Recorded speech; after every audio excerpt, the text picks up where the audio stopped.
It is amazing to have woken up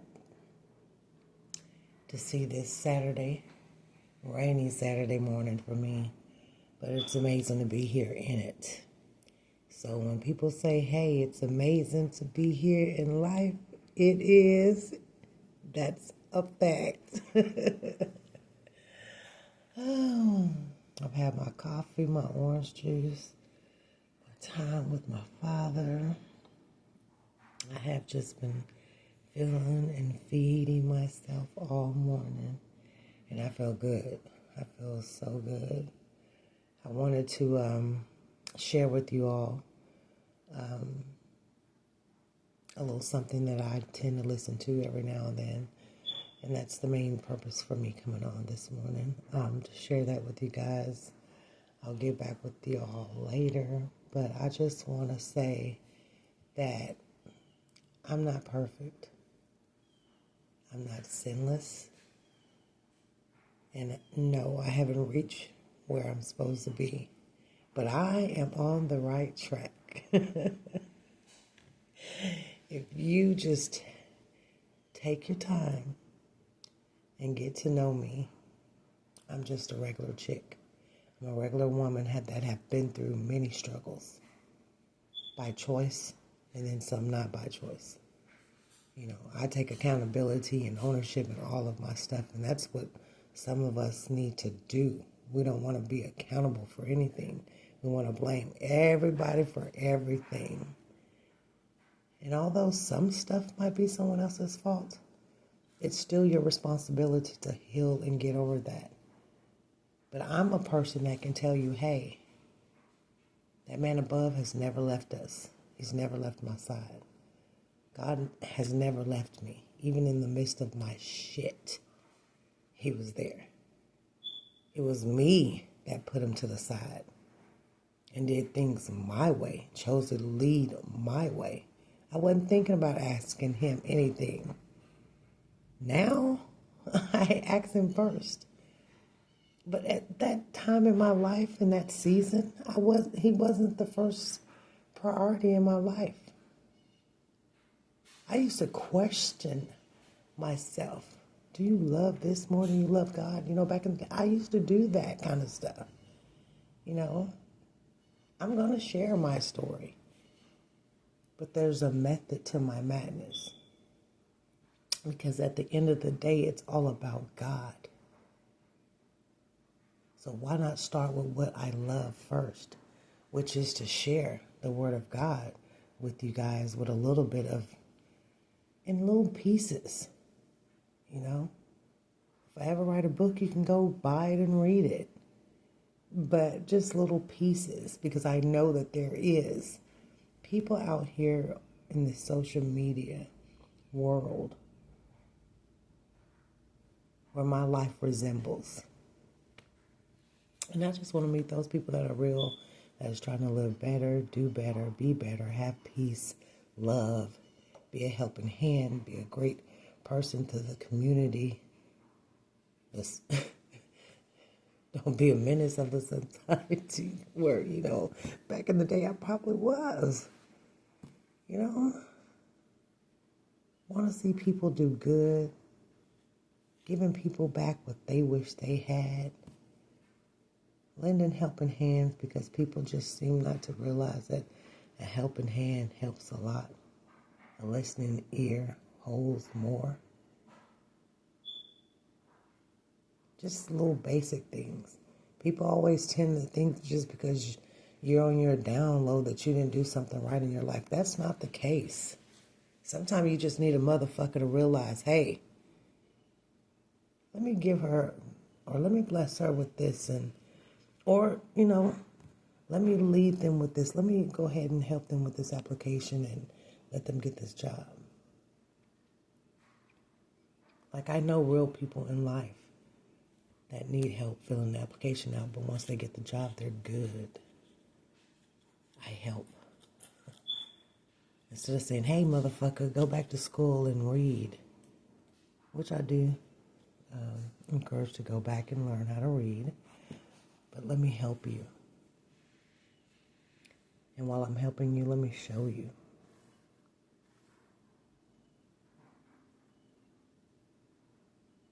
Keep this piece of paper in your wallet in case anything ever happens and you need to know how to do this. You can pull that out while you're doing an application. But thank God we can do applications online. So let me meet with you. Bring your laptop and help them. Little small stuff like that amounts to a great deal in someone's life. But we as humans don't seem to realize that. We just know old Joe Burrow is sorry than a mother. You know, have you ever thought maybe he don't know how or she doesn't know how? But if you just listen to him a little bit and led them and showed them, you know, there's a way about accomplishing things, but it's all about how you do it. You know, nobody's going to let you talk to them crazy just because you're a little bit above them. Because before you got above me, where were you? That's what I like to ask people.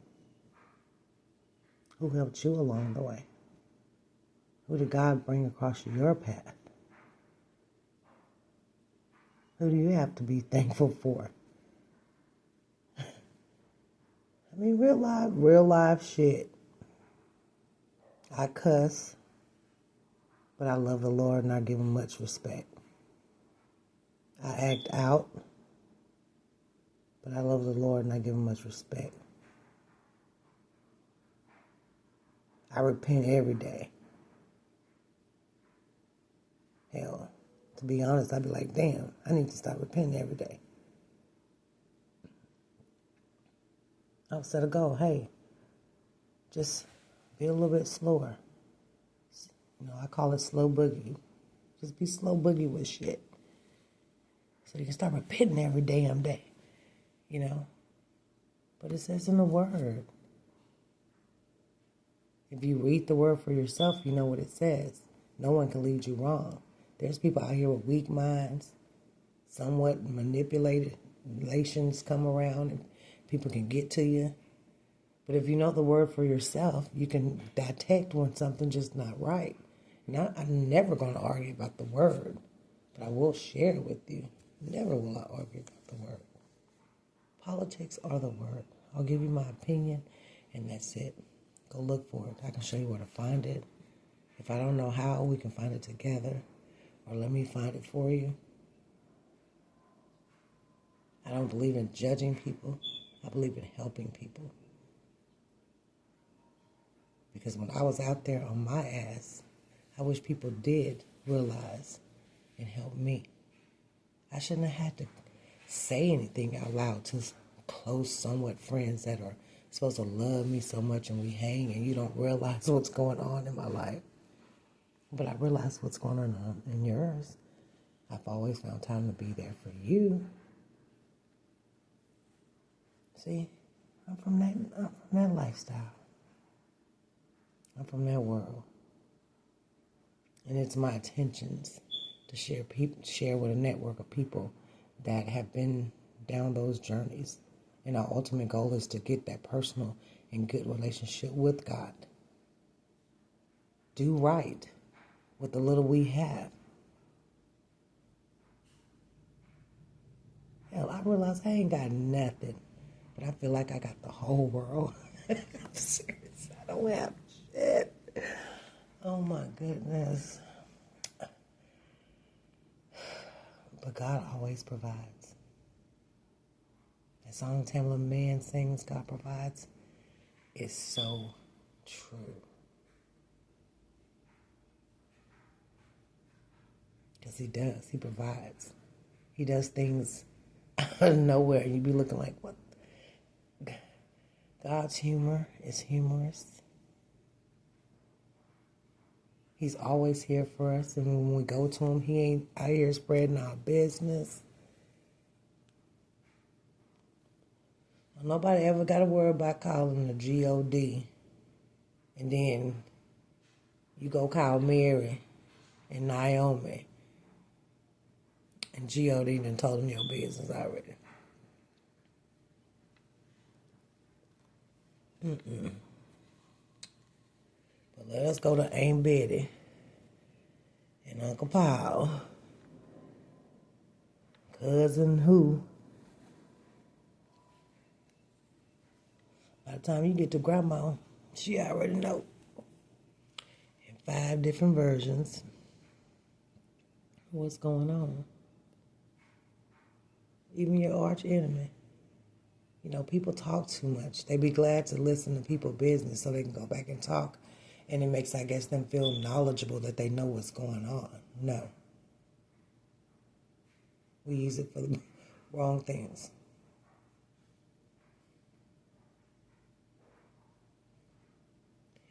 But I didn't come on here for all that right now.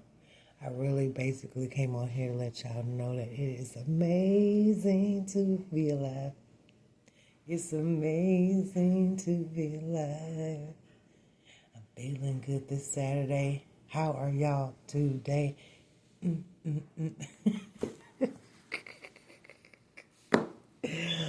Oh, y'all get to know me. Y'all know I'll bust a song out about anything. Can't sing worth the lick, but I'll bust a song out.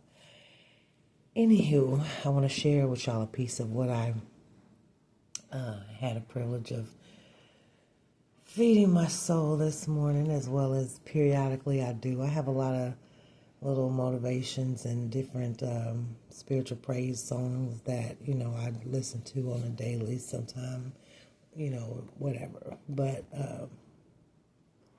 my life is structured, so it does come around periodically. So I wanted to share with y'all, so if I ever reference to it, y'all know what I'm talking about.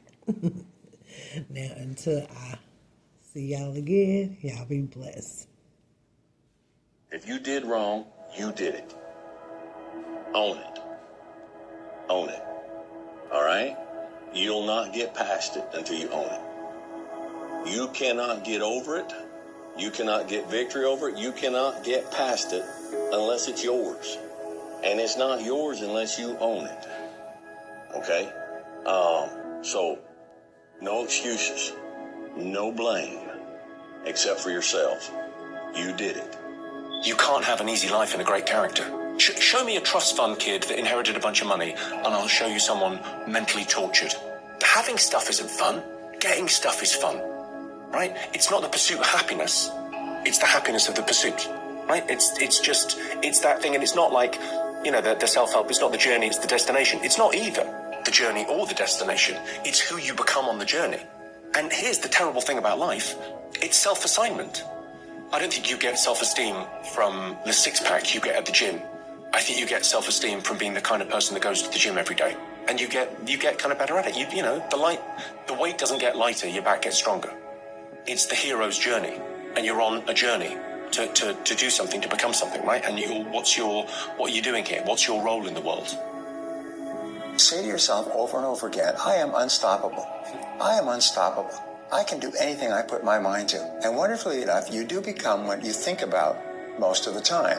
You also become what you say to yourself most of the time. And that means that you accept complete responsibility for yourself and for your business and for everything that happens.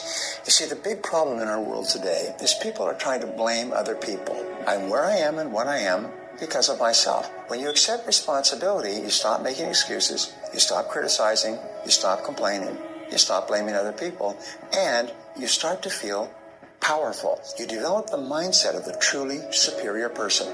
You develop the mindset of the leader.